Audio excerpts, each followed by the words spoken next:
All right, so I'm going to go ahead and turn this over to Kirin, who is going to begin our program today with the land acknowledgement. Good morning, everyone.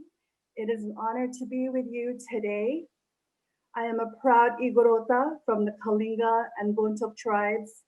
They are registered indigenous peoples from the Cordilleras of the Philippines. All right, now it is important that we acknowledge we are on stolen land. In a country, for those of us in the United States, we are in a country built on the backs of Black people. We recognize all First Nations peoples and the lands they have protected since time immemorial. We recognize those who continue to protect these lands and to fight for their autonomy. Now, in my mother's language, in Kalinga, I'm going to recite a protective prayer that we like to give when we're entering spaces we are not familiar. Paanaway apo Diyos me, when amaniya, nani ilan yupus, ila pa adida masaktan, ulay no gagayam mi dida. And what I have asked for is for our ancestors and those before us to watch over us and to protect us in the spaces we hold. We recognize all before us, and when called, may we stand alongside each other moving forward. And I was asked to get us ready for today. As we begin today, I want to share with you first a belief that I was taught by my maternal grandmother, my Lola Lasoy. One of the beliefs we have is that spirits are with us always. And because we are inextricably tied to our environments, these spirits have the ability to affect us physically, emotionally, and spiritually. Even when someone falls ill, we believe that it's a spirit that's felt disrespected or harmed. And so we have to take the time to acknowledge them. And as we begin, I think about the things that are making us ill now. I think of hate. I think of fear. I think of racism. My Lola would tell me, as she would ilot me, that she would call these bad spirits to the surface of my skin. So what I'm going to ask you to do right now, if you're able and comfortable, I want you to close your eyes. And I want you to think of all the voices, the words, the phrases that you've heard, maybe even all your life, the things that frustrate you. When your family say things like, don't get too dark, don't be too loud, don't be too much. When your family asks you, why do you care so much about Black people? When you hear people say, well, what about Black on Black crime, or Black on brown crime, or brown on brown crime? I want you to think about the times your sexuality or your gender or your weight or your grades, any aspect of your life was used against you as if you were not enough. And all these voices in your head, the oppression that's been passed down from 400 years of someone else telling us how we need to be, I want you to imagine these voices, these pains. And in your mind's eye, I want you to imagine them as blobs of oil. Let it come out of your pores.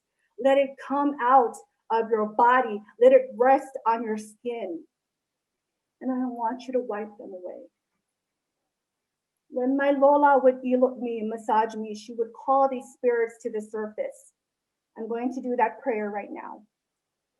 Kayo, di anaisigab, losan ayo, maan adi ayo, ang puuli.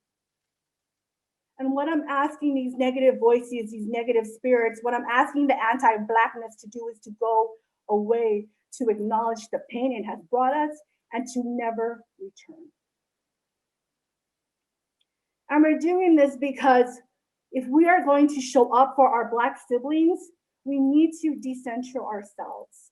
That means looking our own pains in the eye and be willing to put them aside and work through them so that we can stand alongside our Black community. Now I want to get us ready for the fight. In the slide you see in front of you, at the bottom is a photo of my father being blessed by one of my granduncles in a ritual we call the Tatlong warrior ritual. He was recognized by our elders as being someone who is worthy of being called a chief. It's the only ritual of this kind that has happened in the Igorot community in the United States. And I'm sharing that with you today because I also want to share with you another ritual that we do, that we typically do for our children to ready them for life, the Kontad ritual. If you are able and if you are comfortable, I want you to stand right now.